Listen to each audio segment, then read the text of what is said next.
Alright guys, we are going to be creating some shapes with our ink, and I'm going to be showing you a way to really stretch out those stamps on other ways that you might not thought of. For this, we're going to be using the Baby Boy Plaid. This is a gorgeous stamp, and let me show you. It's just a gorgeous plaid. It does say Baby Boy, so I think it was intended more for baby cards or whatnot, but I really wanted to use this for a background stamp and allow this to really set off some of the colors. So we're going to be heat embossing this with white. And then for the sentiment, we're going to be using You Are Amazing. And these are one of the larger stamps from Unity. I love these larger sentiments, and these are really fun, and it's going to look really good. We're going to be doing these in black cardstock. Of course, we're going to be using my card front in white. Going to be using Studio Cadia Shimmering Ice Fusion. This is just a clear sequin pack. You can use anything you like. Nuvo drops would work too if you don't have sequins at your disposal. And then the star of the show, of course, is the ink. So I have 5 color shades here, and I have my Distress Oxides, and this is what we're going to be creating some circles to do our background. So let's get started. Okay guys, I have my pre-cut card base as I mentioned earlier, and we're going to begin creating the background pattern. I have 5 different colors of Distress Oxides. You do not have to use Distress Oxides. This is just what I've got because I really like the way they blend. Now, I think for the blending, we do not want to use one of those makeup brushes. We want to use a round brush for this, or if you use the makeup brush, to use something with a smaller head. Another great way would be to use the foam pads, and I know everybody has those, so that would just be an easier way to do this. But essentially, we're going to be creating circles. We got 5 colors. We're going to do 3 rows of 3, so we're going to get 9. So we're just going to really create a circle, and we want to keep these guys really dark. And the reason why is that we're going to heat emboss in white with that Baby Boy Plaid, and it's going to just be really, really pretty. So I'm just going to move down my color selections here. There's no rhyme or reason for one or the other. When I have these brushes, I don't know if you can see where it says green, I like to keep them in color families, and that way I don't have a ton of brushes. I don't have a ton of space. I don't want a ton of brushes. So it's just a great way if you keep one brush per color family. All right, we are just going to continue on doing our circles here. And the more color you grab on your brush, the easier it will be to blend. And honestly, we're just going to continue using the same colors over and over. So with them being 5 colors and we're having 9 circles, one of them is going to be left out. So it's not a huge deal. It'll be fine. These lighter colors do require a little more pressure and a little more blending. This is so relaxing, just blending and doing my little circles. All right, so I have one of these. So I'm going to use this for this one, and I have this is the one I used for the orange. So I think I'm going to use my pink one. I'm going to grab this.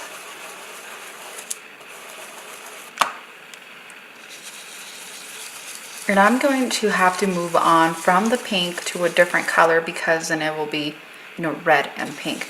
So I think I'm going to go ahead and skip this one. Okay guys, once that is completely done, I ended up doing more than 9 circles, so that's okay. I'm going to grab my water brush because these are Distress Oxides. Again, you do not have to use Distress Oxides. Use whatever you got. But I thought it'd be a really fun effect to make even more little circles with water. Once this is dry, we're going to move on to heat embossing. So just going to keep sprinkling this and giving it some time to dry. All right, once those water droplets are all nice and dry, look how pretty that looks.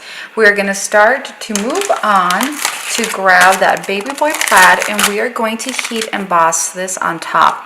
We're going to streamline the heat embossing today. Hopefully we can get this one done a little quicker. So we're going to be using the U. I'm going to line that up And then I'm going to do our amazing, let me search for that here. And well, you know what we're gonna do? We can't do anything. We'll remove the backing. And I'm just gonna move this over to give it enough room. And that way these guys are gonna be stamped in the same cardstock. All right, we are going to ink up the "You Can Do Anything." We're gonna do it on, we're gonna stamp this on our black cardstock.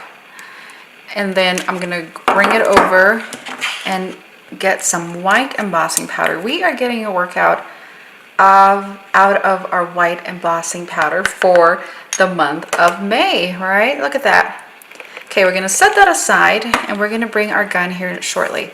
So for this larger image, I don't know if you watched some of my other videos, I don't use acrylic blocks on these large guys from Unity because you don't need it, honestly.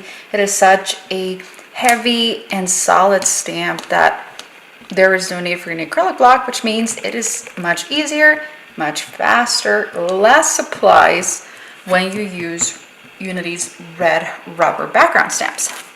Once that has been stamped with our clear ink, I'm gonna flip that over and just place it over my image. I usually do not remove the backing. I don't know why I did on this one. I've used it before. But because it's not as easy to slide if you remove the backing, I'm just gonna use my sweater to really rub everything and press down. And once that's pressed down, look how fun! We're gonna grab our white embossing powder. When using a large background stamp, you really do want to work in quarters. So, we're gonna do 1/4, move on to the other side. And one, it's gonna be easier to cover the entire image so you don't have some blank spots. And once you do the quarters, look at that. We're gonna remove the excess, and I'm gonna bring in my heat gun and heat set these guys. I'm not gonna torture you with the sound, but I will be back when these are all nice and heat set. All right, look how pretty that is. It's gorgeous and an easy way to use your inks. And then we're gonna be using this "You," and I'm gonna go ahead and just hand cut it with my scissors, and then we're gonna begin putting our card together. All right, look how nice that's cut. I totally just did that with the scissors. So now we're gonna begin putting our card together. I got my card base ready to go. And this is Nina 110 pound. Gonna grab my baby plaid with my ink blending. And I'm gonna try to straighten this so it's a nice and even card. I like to create all my artwork on card panels and then place them on the card bases. It just seems easier to me, and it's a lot easier to show you, so I don't have a card panel going all over the place. So I'm going to place this right in the center, and then I have my clear embellishment, so I'm just going to go ahead and add a couple. You can do groups of 3, which is what I'm going to do. I'll just keep it very clean and very simple. Gonna grab my tool, and this is the Crystal Katana, and I will link it below so you guys can find it. I really like this. Another more affordable option, I think these are like 20 bucks, is the Marvy Jewel Picker. Another great option to pick up your jewels and just to make the grabbing of sequins much easier. And that does it. Look how fun. I hope you've enjoyed this quick tutorial. Be sure to click a like. If you really love it, give it a share and subscribe to my YouTube channel so I can continue providing these tutorials to you at no cost. All products are linked below. These are affiliate links. If you purchase from them, I get a small commission with no extra cost to you. And that does it. Thank you so much for joining me today. This is a color compost for Crystal. Thank you so much. Have a great day.